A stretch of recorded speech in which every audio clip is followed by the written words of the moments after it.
Prince, Purple Rain. This is a CVT guitar lesson for Colton. What's up, Colton?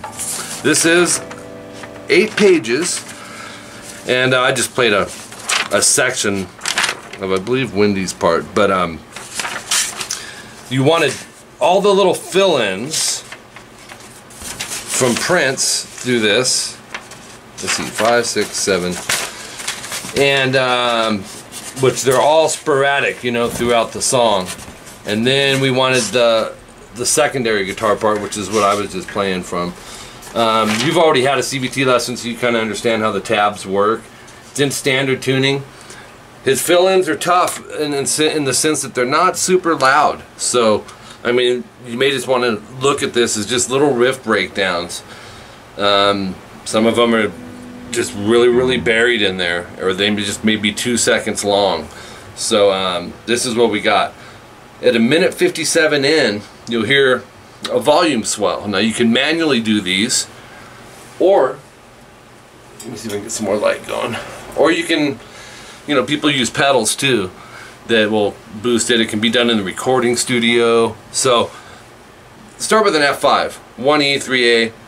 I'd just turn the volume off on the guitar, strum it, and then with your pinky or whatever fingers, and that drops you into a B flat major, 1, 3, 3, 3. That strings 5 through 2. And then you hear a lot of this stuff just to fill the groove. And that's called, what I call, fret hand muting or string muting. Just lightly put your fingers over the strings, go down, up, down, up. Now that comes in at 203. Then we got 3D, slide to 5, vibrato, and then 3 on the D, G, D, and then pick the 3 again, slide to 5, vibrato. In your tabs you'll see everything's explained. You know, the squiggly line is the vibrato. Just real subtle things. 219, we've got 6th fret. Watch the fingering too, Colton, on these. Some parts it doesn't matter, and some it kind of just makes more sense. 6D. And you'll rest on that. This is at 214. I think I said 19, but it's 214. And then 6, pull off to 5 on the A. And then 8D. I just love those 2 notes together.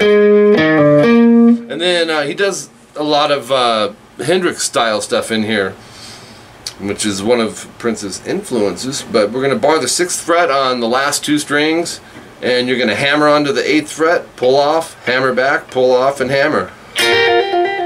You can do that twice. And try to keep them both ringing. In other words, it's easy to come in and hammer. Well, that may not even be easy, but say it is. But we can so easily mute out string 1 with that angle. So keep the knuckle at an angle to where you can still hear this A sharp note. That's kind of the beauty of the riff. 224. We're on the D string here. We're going to pick twice. Slide to 7, slide to 5. So you only, you know, pick the first 2. Okay, some more Hendrix-style stuff. Bar the 5th fret, D and G. Slide to 7, slide to 5. Then hit the 5s, hammer to 7, D only. Here you can hear 2 notes. That's what I'm talking about with the angle of this finger. So it's actually taken right out of Little Wing from Hendrix. So you'll go hammer, 5D, G, 8A, 5D. That can just stay there, right? Because we're playing all around it with other notes. Okay, the next one comes in. This is kind of cool. He does some little chord related arpeggios. Go 8A, watch the fingering in your tabs, to 6B, and then do it again, go 8A, but then go 8G, rest, slide to 10, and then our new timestamp is 2:30. We're going to bar the 10th fret, A and D string, hammer to 12. You can hear two notes, right? Once again, that's because I'm angling this finger to where it doesn't mute the underneath string. 10 on the D and G, and then 12, 10, 8. So it's 2:45. We got 10D sliding to 12, and this is pretty cool. 10G and 11B. Some more Hendrix stuff. Strum them both. Hammer to 12G. So it's right. So strum, strum, hammer 12. I can still hear the 11th fret off the B string. That's the beauty of it. Lift the 12th fret off, don't pull off, and then strum twice. 10, 11. Okay, 251, 8th fret D and G sliding to 10. That's it for that one. 257, this is a little faster run that he does. You'll notice in your tabs you'll see some alternate picking.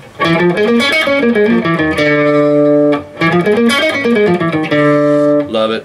So 7, 8 on the A, and then go, and once again it's alternate picking. We're going to start with the down. 6, 8 D, 6, 8 G, pull off to 6 G, and then play it descending. 8, 6, 8, 7, 6, 5 on the end.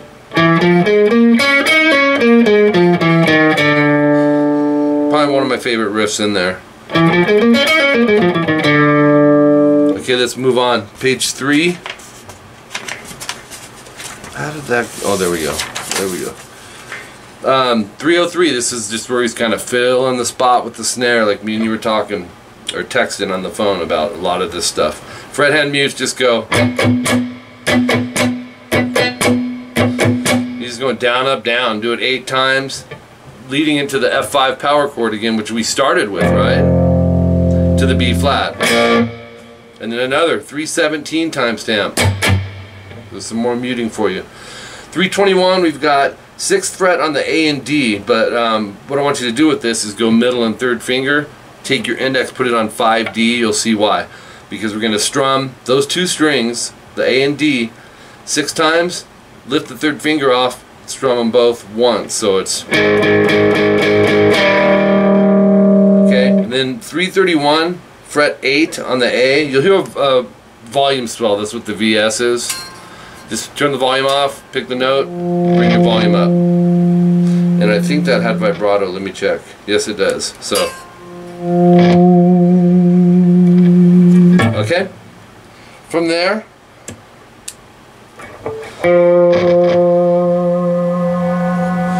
let me see, time, and that comes in at 331. 337, we've got this.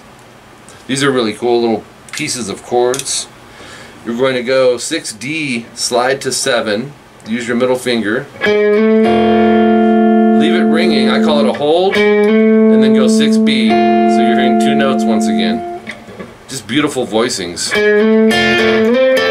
Then pick the 7D, slide to 10, keep it ringing, hit the 10B, then go back to the first one, but check this out, 6 slides to 7, it's a hold, go 6B to 8G vibrato.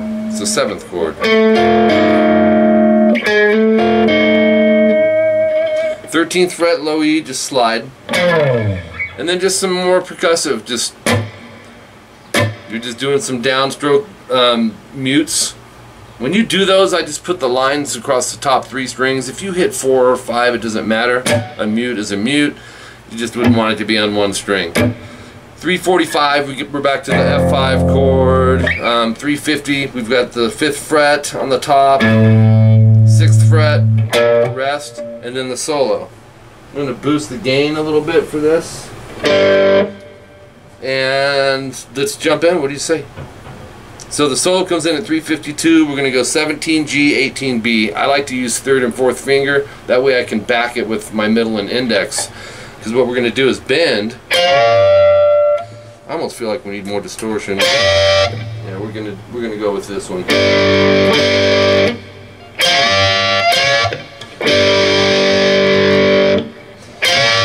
I'm bending the G a whole step, so it's bending this to this. Now as I'm doing that, I'll stop the notes, I'll do it again, hold it, strum it, and then go 17, 15, D, G, vibrato, and then hit the 15 again. 359, we got 10 G, we're going to pick and twice hammer to the 12th fret. We got a yank at you here. We got a plumbing problem.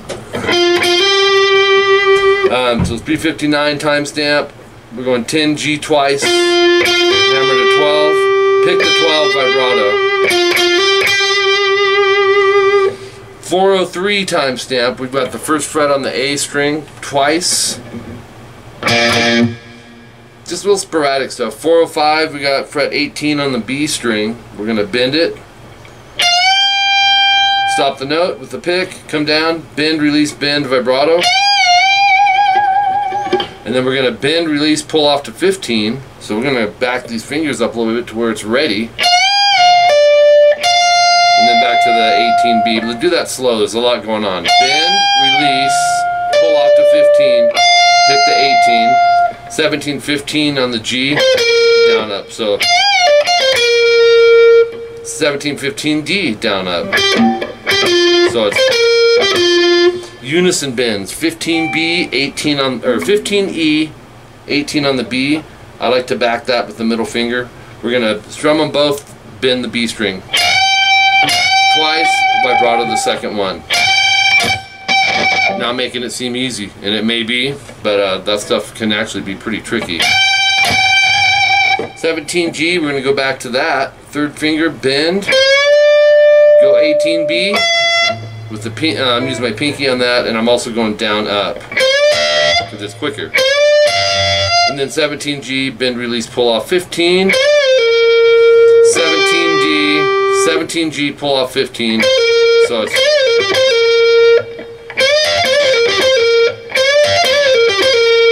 okay, so from there we can move on to page 4. Where is it? That's not it. And that's because it's on the back side of page 3. Okay, 17, 15, 15 on the D string. Down, up, down. Vibrato. Pick the 15 and stop. 412 in, we're going to bend the 17G again. Stop the note. We're going to do it again. We're going to add the 18B to that. We're going to bend, release, pull off to 15G. So the index has to be ready to go. Right? And you get the pinky out of the way after. Prince uses those a lot too. 17G bend a step and a half. That's 3 frets. We're bending this to this. So from there, the next line down, 17G, 18B again. We're going to actually just repeat the bend, release, pull off to 17, 15D. Okay, then we're going to go, that actually has double dots around it, Colton. So if you follow back to the first set of dots, you'll have, it does that 4 times. Timestamp 427 is 15 on the B, 18E, stop the note, or let it ring, and then bend it twice, again, then don't bend it, and go down, up, down, up 15, 18 bend, 18 vibrato. So it's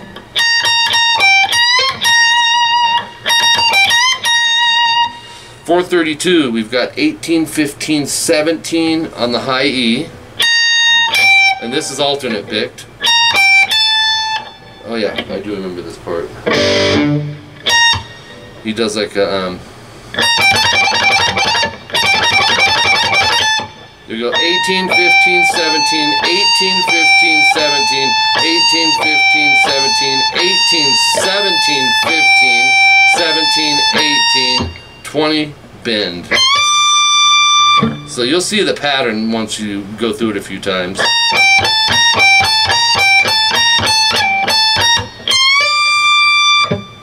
18th fret on the B string, we're going to go down, up, down. And you do that twice. 438, we got fret 20 on the B string, so we're going to move that up a whole step. Bend, a half step actually. And then pick 20, 18. Do it again, but pull off. 17, 18, GB. Bend, release, pull off to 15. Remember those? Oops, I'm in the wrong spot, ain't I? That was a whole step too high.